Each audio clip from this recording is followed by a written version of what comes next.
Frente a la costa de Nagasaki existe una isla que parece salida de una película posapocalíptica. Edificios de concretos devorados por el mar, ventanas rotas, pasillos vacíos y un silencio absoluto, de hecho de terror. Desde lejos parece un barco de guerra abandonado, por eso le llamaron Wankajima, la isla acorazada. Pero Hashima no siempre estuvo muerta, durante décadas fue uno de los lugares más densamente poblados del mundo, y su caída fue tan rápida como brutal. Entremos allá. La isla Hashima es una pequeña isla rocosa situada a unos 15 kilómetros de la costa de Nagasaki. Originalmente era apenas un islote deshabitado, azotado constantemente por el mar. Todo cambió a finales del siglo XIX, cuando Japón, en pleno proceso de industrialización acelerado, descubrió yacimientos de carbón submarino en toda la zona. En el año 1890 la empresa Mitsui adquirió el lugar con un objetivo claro: extraer carbón para alimentar el crecimiento industrial del país. A diferencia de otras minas, el carbón de Hashima se encontraba bajo el lecho marino, lo que obligó a desarrollar túneles verticales y horizontales que descendían cientos de metros bajo el océano. La minería allí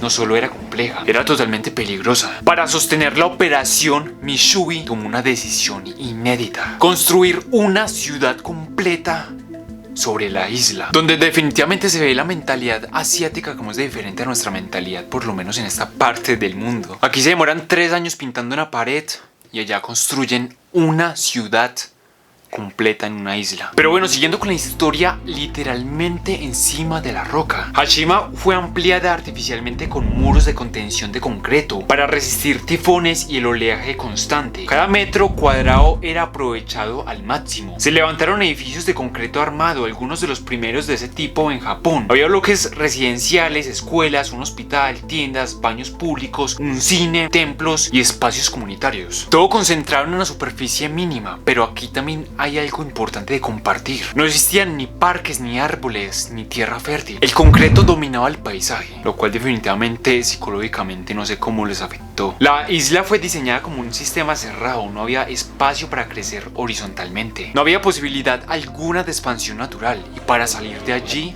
solamente era con barcos. Pero había algo bastante importante: empleo estable, salarios constantes y vivienda asegurada. Algo valioso para la época. El carbón extraído de Hashima fue clave para alimentar fábricas, barcos y centrales eléctricas durante décadas. La isla no era un hogar en el sentido tradicional, era una máquina humana de producción, creada para sostener el progreso industrial japonés. Y donde hay que colocar un punto bastante importante: Hashima no nació como ciudad en un principio, nació como una herramienta. Y esa decisión marcaría su destino y de las personas que estaban allí dentro desde el primer día. Y ya te darás cuenta por qué lo digo. Durante la década de 1950, la isla Hashima alcanzó su punto máximo de ocupación. En su momento más poblado vivían allí más de 5.200 personas, concentradas en una superficie de apenas 6,3 hectáreas. Esta cifra convirtió oficialmente a Hashima en el lugar con mayor densidad poblacional registrada en el mundo, superando incluso a las grandes ciudades industriales de la época. La vida cotidiana se desarrollaba en edificios de varios pisos, con departamentos extremadamente pequeños diseñados para aprovechar cada centímetro disponible. Las familias compartían espacios reducidos con poca privacidad, paredes delgadas. No había patios, no había jardines, no había zonas verdes. Todo era concreto, acero y pasillos totalmente estrechos. Los niños crecían jugando en azoteas, escaleras y corredores elevados, siempre rodeados de muros y barandillas oxidadas por la sal marina. El mar estaba presente en todo momento, se veía desde cualquier ventana, se escuchaba constantemente y marcaba los ritmos de la isla. No había horizonte urbano, solo agua y estructuras totalmente grises,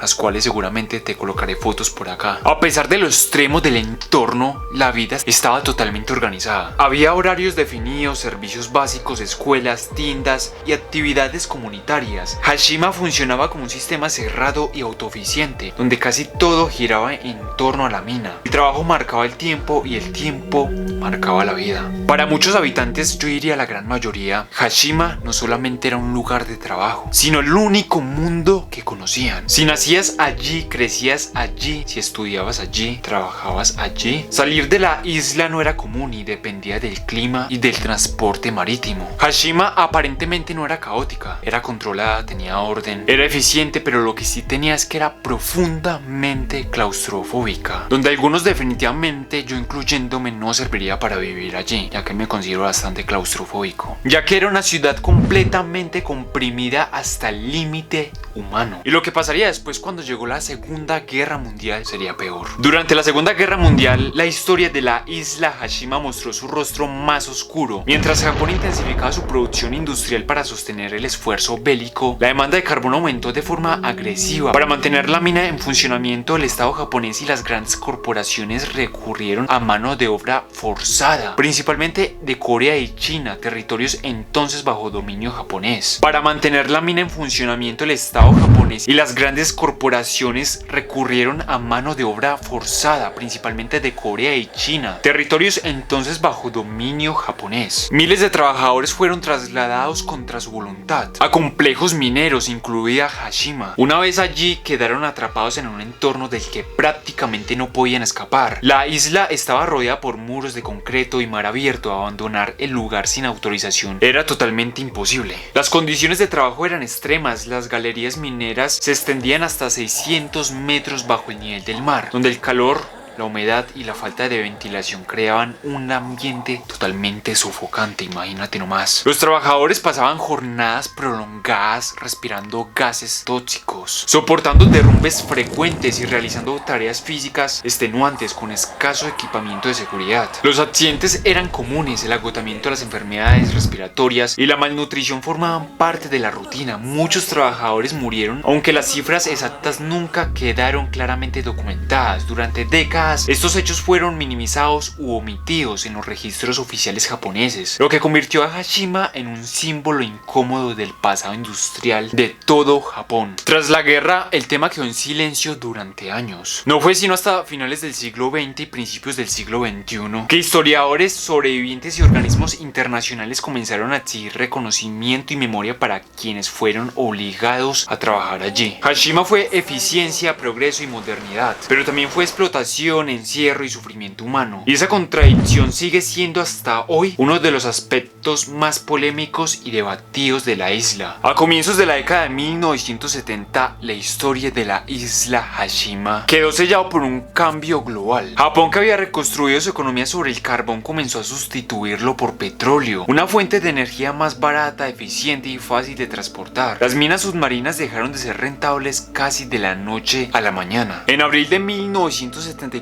Mitsubishi anunció oficialmente el cierre definitivo de la mina. La decisión fue abrupta, no hubo un plan de reconversión ni un proceso gradual de salida. La isla, que durante décadas había funcionado como una ciudad autosuficiente, perdió su razón de existir en cuestión de semanas. La evacuación fue rápida y casi mecánica. Las familias recibieron la orden de marcharse y lo hicieron con lo imprescindible. Muchos pensaron que regresarían, otros no tuvieron tiempo de decidir. Departamentos completos quedaron tal como estaban, camas sin tender, juguetes en el suelo, calendarios colgados, utensilios de cocina aún en su lugar. No se trató de un abandono por huida, sino tristemente por inutilidad. No hubo ceremonias de cierre, no hubo despedidas, no hubo duelo colectivo, simplemente un día la isla quedó en silencio. Los ascensores se detuvieron, las escuelas cerraron para siempre, las ventanas quedaron abiertas al mar. En menos de un mes, Hashima pasó de ser una de las comunidades más densamente pobladas del planeta a convertirse en una ciudad fantasma. El concreto diseñado para durar permaneció, pero la vida desapareció por completo. Desde entonces el tiempo comenzó a hacer lo que el ser humano no pudo: reclamar el lugar, el salitre, el viento, la humedad. Empezaron a devorar lentamente los edificios, transformando una obra maestra de la ingeniería industrial en una ruina detenida en el tiempo. Hashima no fue destruida, fue olvidada. Tras la evacuación de 1974, la isla Hashima entró en un estado poco común, incluso entre ciudades abandonadas. El aislamiento total, no quedó ningún habitante, ningún guardián permanente, ningún uso alternativo, solo edificios vacíos rodeados